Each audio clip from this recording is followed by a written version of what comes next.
Hello and welcome to the All 12 Signs video series for Venus's retrograde in the signs of Aries and Pisces. In this video, I am going to be doing the readings for Sagittarius and Taurus. Hello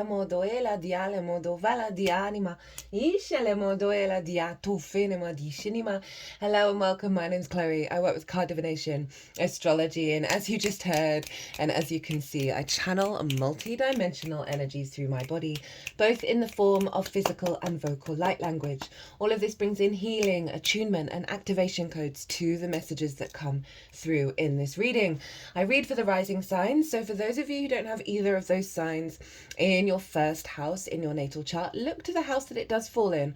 Look to the themes of that house, and you want to apply those themes along with all the other meaning you've got going on in that sign to the messages that come through, because it will be as if that sign, whether it's Sagittarius or Taurus, has now energetically moved to the first house.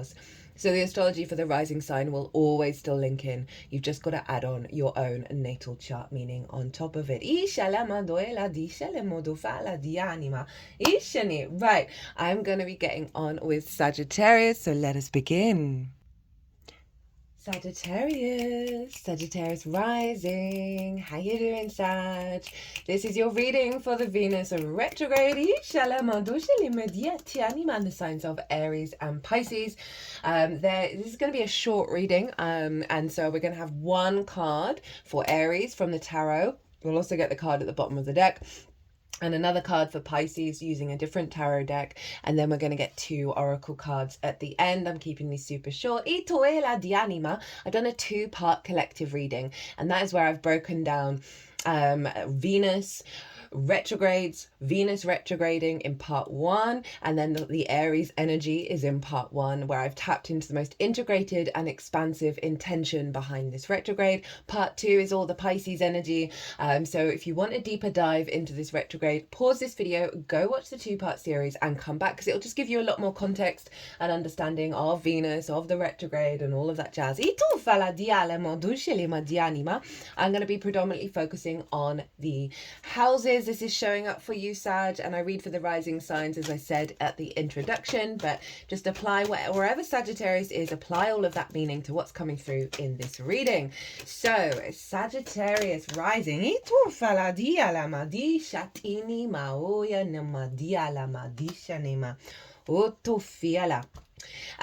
This is happening in the sign of Aries, and Aries for you is in your 5th house of your creation energy. Everything I'm going to say stems from this. This is the house of joy, pleasure, amusement, games, children, both literal children as well as figurative children, such as your inner child, as well as creative things you birth into the world that feel like your children. It's also about romance, dating, and love. This house is Venus's favorite place to hang out. So she's good. She's retrograde there already. And she is helping realign your creation energy back to your original I am frequency. You know, we got a lot of issues in the 5th, right? We can have addictive energy, right? We can have distorted love languages, blocks around creation energy, around pleasure, around joy. And Venus is really doing you a solid and helping you reorientate with all of that. Helping release issues around the inner child, and how the wounds of that inner child have us lean into pleasure and joy and romance and creativity in a way that perhaps doesn't nourish us fully, right? It doesn't serve our soul's path for the longevity. So she's going to be really reorientating you in regards to how you create, right? And how you find that joy and that creation energy in your life. Obviously, she's very much linked into relationship dynamics, right? And relationships in general. Not just about love, but that is a big part of the Venusian energy. So you may find just old patterns show up, whether that's through people or just your own awareness, as well as the new agenda that Venus has in store for you. can give a lot of our creative energy away. We can give away our power. We can give away our joy to the external world rather than cultivating that within. And that I am of Aries is a real liberating, going into new territory energy, that Venus wants you to stand in your power. You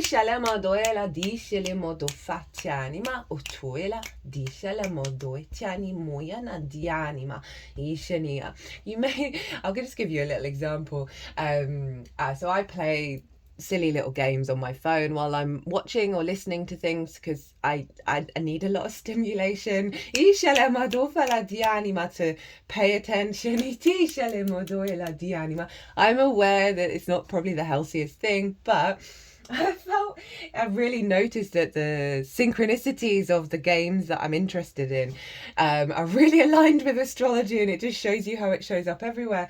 That there was this game from an advert that was showing this dragon coming towards this princess.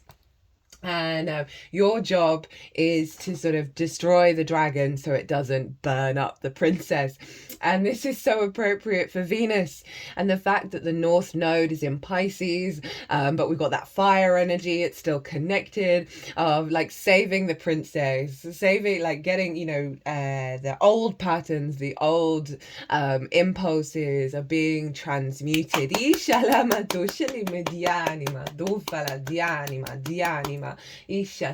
Right, so let's look at the tarot card. This is the most integrated and expansive intention of Venus that you can apply to any area of your life, the good, the bad, the beautiful and ugly, of what Venus is up to, so you can sort of lean on this for perspective. And we have the Seven of Cups. Really like this in terms of breaking away from old habits, because this is a very sort of fantastical energy, new possibilities that seem outside of the rational old patterns, right? It's very dreamlike, it's very fantastical. There's lots of possibilities that are wanting to come through. And so Venus is allowing you to play in new spaces, to dream, to hope, to imagine in different ways, to create in different ways, to love in different ways. And this is just such a beautiful energy. This is also my channeling card. So that may be an energy that comes up for you during this Venus retrograde, of activating how you channel your creative energy in different ways, allowing more of the flow state, the imagination to come through. And again, sort of getting rid of the sort of stuck, fixed energy in your life around how you love and how you create and how you find joy, and allowing more possibilities to flow through you. That's so very, very powerful. Letting go of the inner child wounds and expanding into new possibilities. I mean, it's a very clear message. At the bottom of the deck, we've got the Five of Cups. So she's letting you know what's being released.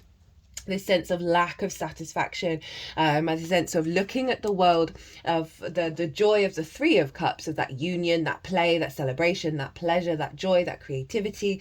There may have been old situations where they are no longer in your life, right? They are no more. And there's a sense of grief, of the heaviness of that's always going to be the case. That's always going to be the way.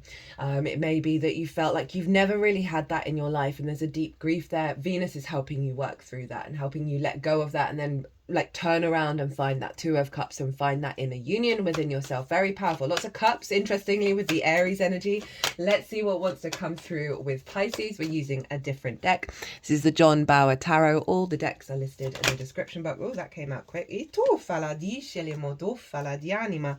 Whoa, okay, I just clocked the bottom of the deck as well. Pisces is in your fourth house of your roots and your foundations, your ancestors, both blood and soul lineage, parental figures, the roof over your head, and the things that you do in private. It's your very literal foundations as well as the figurative ones of how you build, right, your structure, your root system. Because I see a tree in the natal chart, and the fourth house is that root system.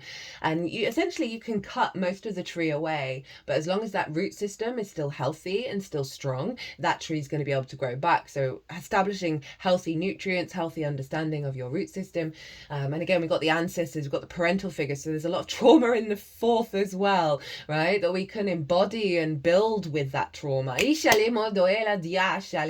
there's a lot of wisdom there. There's a lot, it's your inner world, it's it's your inner place, it's your sanctuary. Tu fa la dice le moduela di anima.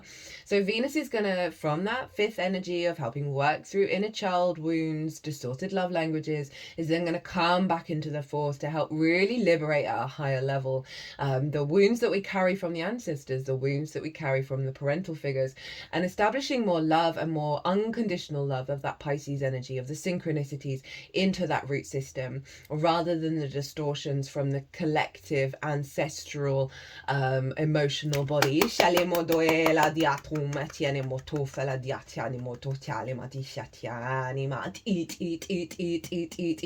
it feels like overall is a real soothing of the emotional body of all that has come before you, right? Both in your lifetime, your parents, your parental figures, and the ancestors.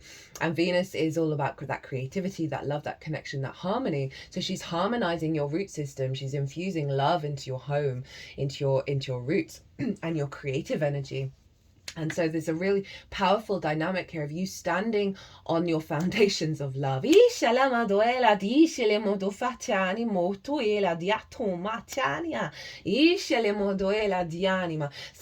you, then she's going to move back into Aries to create from this really magical, undulating, synchronistic energy of Pisces into your instincts, into the way that you're flowing through the world from an instinctive place that's based on love, that's based on this higher energy of love.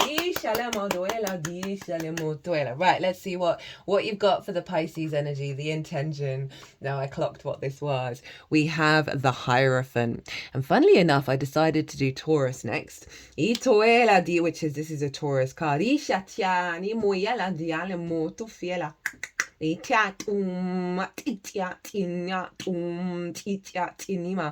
you've got Taurus in the 6th house of work, how you work, the adult in the room, right? Physical health, routines, co-workers, and therefore collaboration.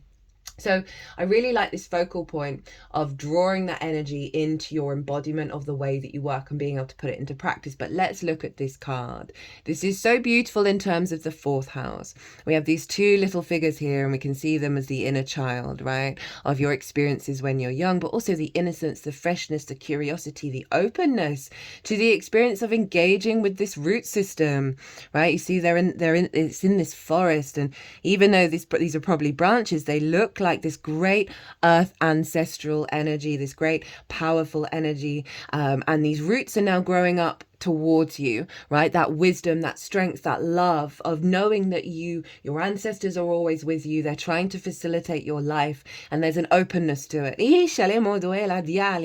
There's this sort of real clarity of self in alignment with all that has come before. And even though they're working together, this energy does feel separate, as in you're going your own way, right? You're releasing a lot of the wounds from being younger and the wounds of the ancestors, but there's a lightness to them. They're really open to being curious and open and playful in that 4th house, in that root system, because of this sense of security and this safety, right, that the ancestors are bringing in for you. And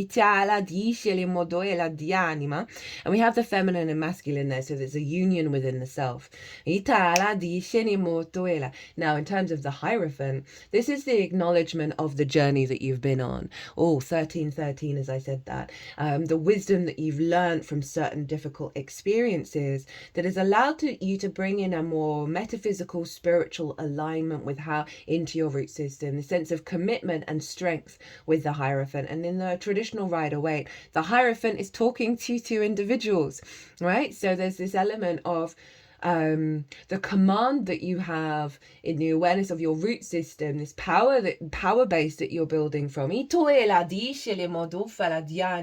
with this very playful energy at the same time of like the joy, the pleasure of life, rather than the weight and the heaviness, right? So through this difficult journey, you've come into an awareness of love, and that's the way through. Now, at the bottom of the deck, we have the World card. Now, the world is linked into Saturn, and Saturn is in Pisces.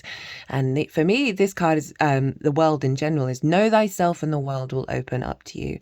Now, you see this figure, they're all grown up now and they're decked out in their finery and they're able to see themselves so clearly reflected, right? So there's a real sense of sovereignty and abundance in the experiences that you're going to go through that's going to allow yourself to clear the clutter, right? You see, she is in a forest, but she's framed by it. She's not entangled with what's going on around her. There's a real sense of freedom and liberation of how your roots, how your strengths, how your foundations want to build, that's in alignment with you and an alignment with abundance, with all that finery. It doesn't have to be in the material plane, but there's a real sense of clearing the decks around the trauma that's allowing you to see yourself and know yourself, and then build with that and take it out on the road.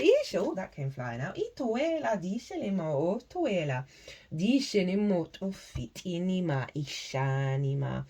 Okay, so we've got Mercury in Virgo, and we've got caution in reverse.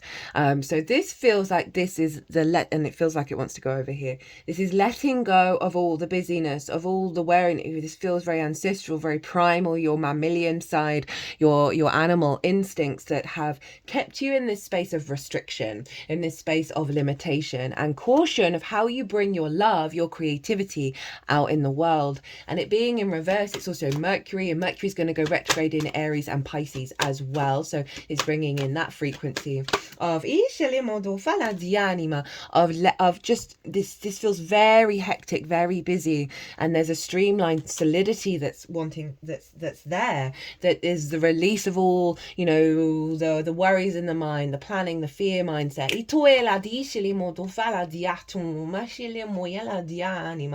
Virgo for you is your 10th house of your life path, opposite Pisces, right? Your career. And so there feels like there's going to be a clear out from the ancestors, parental figures, that's maybe restricted your path, restricted your career and your visibility and your reputation of how you want to move through from your individual spirit, from your creativity, from your joy, from your pleasure in the 5th house. That's being cleared out. That's launching you into this sense of strength from the 4th that takes you off into the 10th.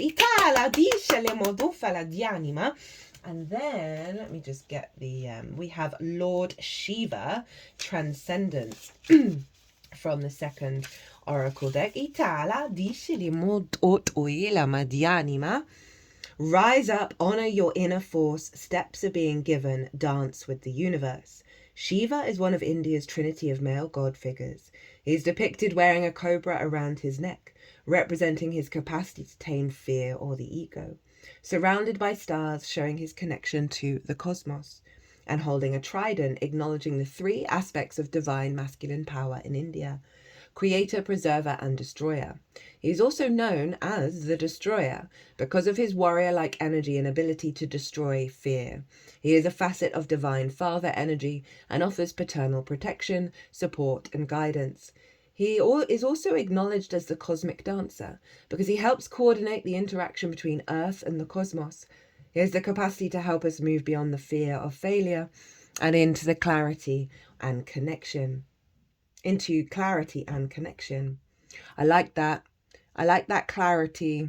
Even though this is very dreamlike, it feels like it's releasing a lot of energy that's allowing you through that dream state to come into a higher clarity of how to create in the world from this sense of strength and connection.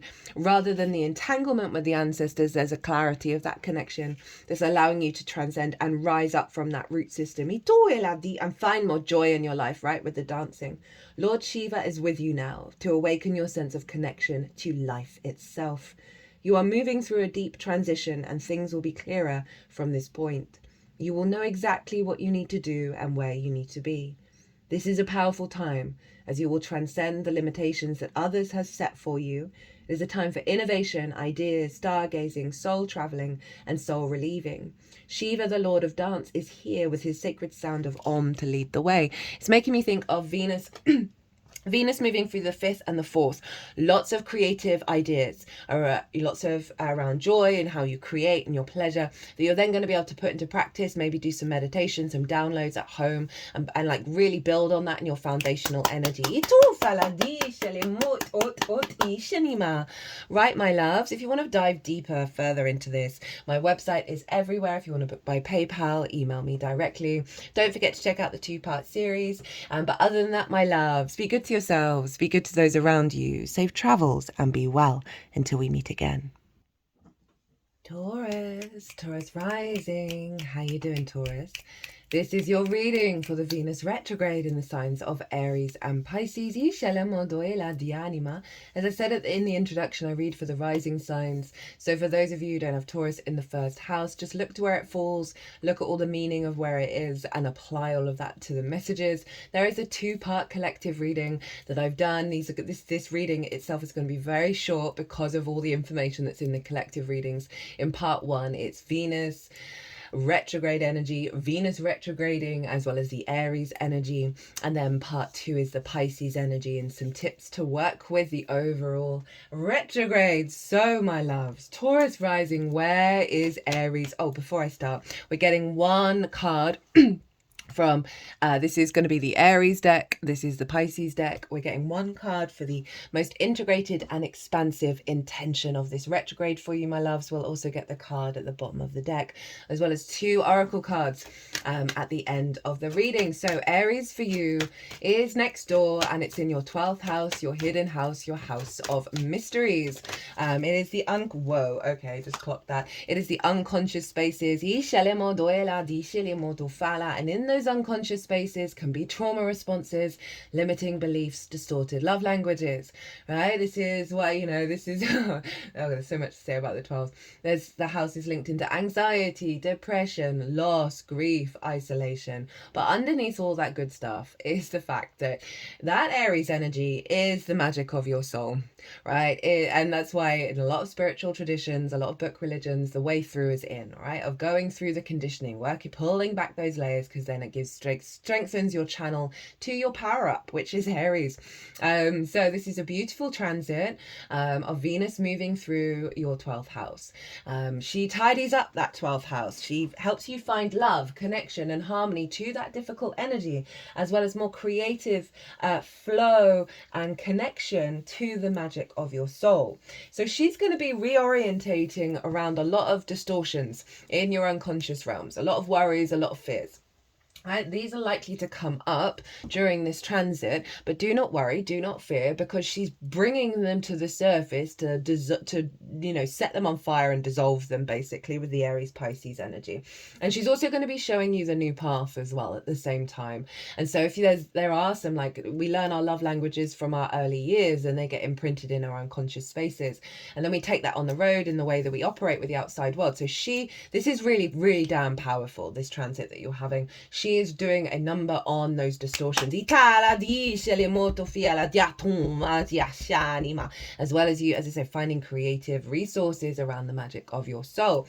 So let's look at what the core most integrated and expansive intention for you, my loves. Now you can apply this to any area, any situation, the good, the bad, the beautiful, and the ugly, in reference to the 12th house, right? So we have the King of Pentacles, big boss energy. Now, what I love about this is you see this golden scepter. The only other person in tarot who has that is the Empress, which is Venus. And so this is the sort of the sovereignty that she's going to be bringing in, of no longer seeing in the unconscious realms a sense of scarcity, right? You see all these grapes, they represent abundance, they represent the harvest. These figures very decked out, they're also protected, they've got a massive castle. So there's a real sense of the abundant nature of creation and the capacity to act on that from a very mature, sovereign frequency. So again, clearing out a lot of stuck energy around abundance and bringing the fertility in, bringing your capacity to bring that magic, that fire energy, even though it's Pentacles, out into the 3D world, out and build from that place of I feel good, I feel protected, I feel stable in those unconscious spaces. I'm able to harness my magic and bring it out on the road. I am here for this. Let's look at what's at the bottom of the deck. We've got the Seven of Cups. This is lovely. This is a really lovely combination with the 12th house, because this is all about the multiple possibilities, the fantasy, the dream world. It's also my channeling card. So really allowing you to connect more to that unseen realm and the magic within it, and see the possibilities, see the new pathways, the new opportunities, rather than the old restrictions.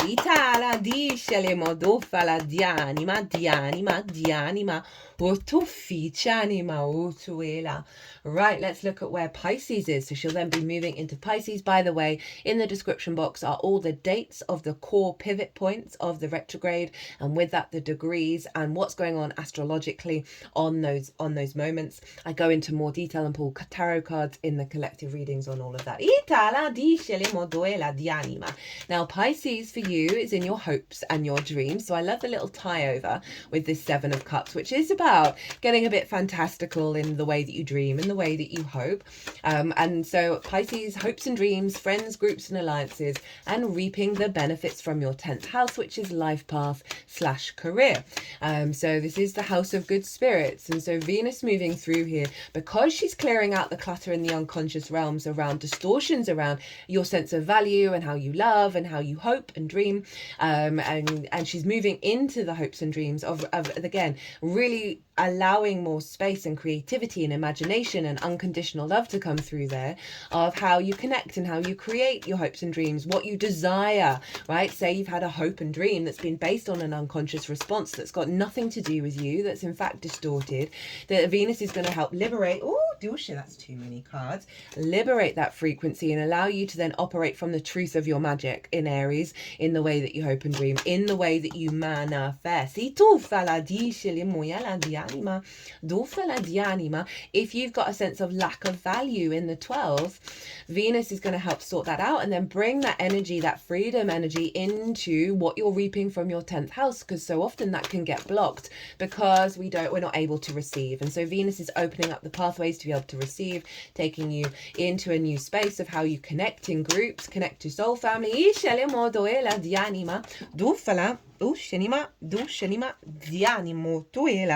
Ooh, very powerful, beautiful energy that's realigning your unconscious spaces to allow you to have more freedom, more joy, more pleasure. When you go out and about with bigger groups, when you interact with people, there's more of a flow state, a love, a sense of connection. Venus is also linked into material wealth. She's linked into money. And so in terms of reaping the benefits, as I said, I feel like clearing out some blocks there that has stopped whatever sort of promotion or recognition from the 10th house, or maybe it reaching a bigger sphere in terms of groups. Venus is sorting that out. Or if you don't have those issues, she's really amplifying, as well as, even if you do, amplifying your capacity to magnify what's already in your life, right? In terms of reciprocity. And really allow a flow state to come through of you being able to trust in the miracles of source, because your instincts have been reconnected to that power up of Aries, which is the spark of spirit. And then that Pisces energy is bringing it into manifestation. Right, let's see what card you've got for the overall integrated expansive intention of Venus in the sign of Pisces. You have the Six of Pentacles. I love this card so much. So this is about this feels very linked into the 12th house of stripping yourself bare of those unconscious responses, stripping yourself down to your true essence, and then being provided with this cloak of protection, being given support, receiving. This figure is now receiving, having pulled back those structures in order for them to flourish, right? The Six of Pentacles traditionally is about getting out of a scarcity mindset, a fear mindset, and things coming into balance, this sense of reciprocity. But it's doubling down very strongly on that Aries unconscious responses. And because of that liberation, it is allowing you to embark on a new journey where things come into balance, because in the traditional Rider-Waite, there's the figure is holding the scales, and really be able to amplify there's a nun there, right? So it's linked into sort of book religion energy. But let's strip that away and link it into source, of you being given this cloak of protection by source, given these resources from source, for you to then, from this truth of your frequency, be able to bring into being pentacles. You've got Pentacles and Cups here, bring into manifestation those hopes and dreams, because of the alignment, because of the work that you've done. At the bottom of the deck, we have the Death card, right? A real sense of renewal, and seeing the light in that darkness and coming into balance. So there's a lot of things that have had a hold over you and authority over you that are being let go of, and allowing that clarity to come through, of stripping yourself bare. And the Venus was one of the Venus and eclipses are the two earliest things we have on record that our species monitored, right, in the skies. Venus is so bright in the night sky, so she's helping you see the illumination in the darkness, see the light that's guiding you towards those hopes and dreams, and not feel that you're trapped in the heaviness, in the darkness. And there's just a real power here, right, of, again, stripping yourself bare to the true essence of who you are, and being guided by the stars, rather than, that's very sort of Piscean nature, rather than what's rational and what's practical in terms of those hopes and dreams manifesting. Cannot recommend enough the Pisces the Pisces North Node, Virgo South Node transit series. It's in its own playlist. It's really easy to find, because that will give you more understanding of what's going on in Pisces right now, especially with there's going to be 4 retrogrades in Pisces. So interestingly enough, we've got Mercury resistance in Taurus, right? So I was talking about the sort of the structures, the rigidity of the material world and how you perceive it. Okay, they've put that in reverse. So that's what's clearing out with this Death card, of your that sort of very understandable dense frequency that we're incarnated in, that has us stopping from being a bit delusional, a bit fantastical. And there's a lot of practicality in this reading, as well as a lot of magic. Okay,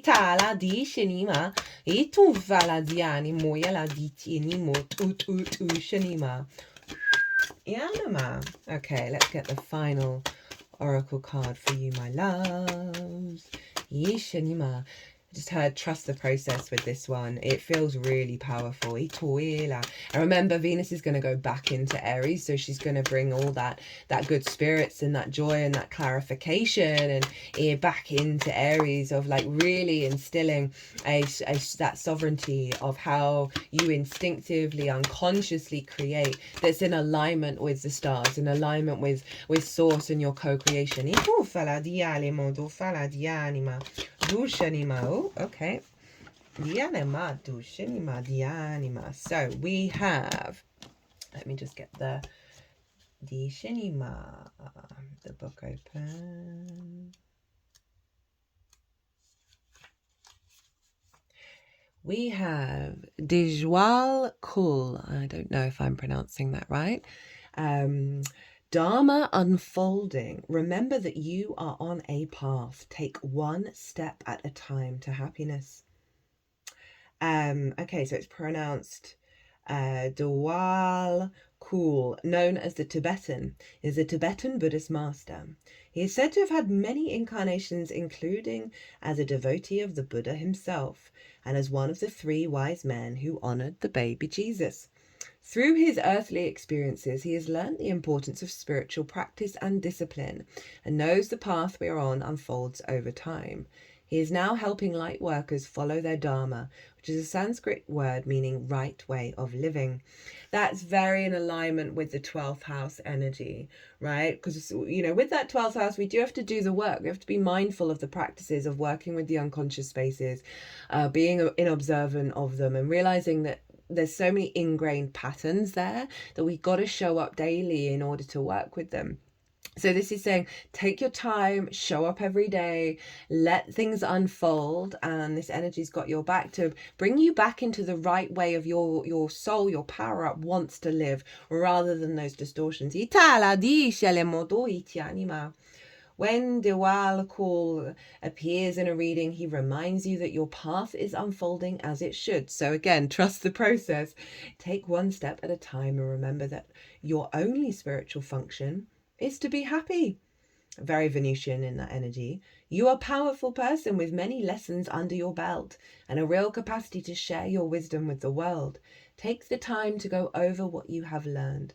Take the time, we reread that again. Take the time to, what's so funny, take the time to go over, and I redid it. Take the time to go over what you have learned recently. Recognize the strengths it has brought you and acknowledge where you have been courageous. Dwal Kul is now working with your angel guides to help your journey unfold like a beautiful lotus flower, one petal at a time. And I feel that these are very much the guides who are acting as gatekeepers. They're keeping the portal open as you go into this space and emerge transformed. Okay,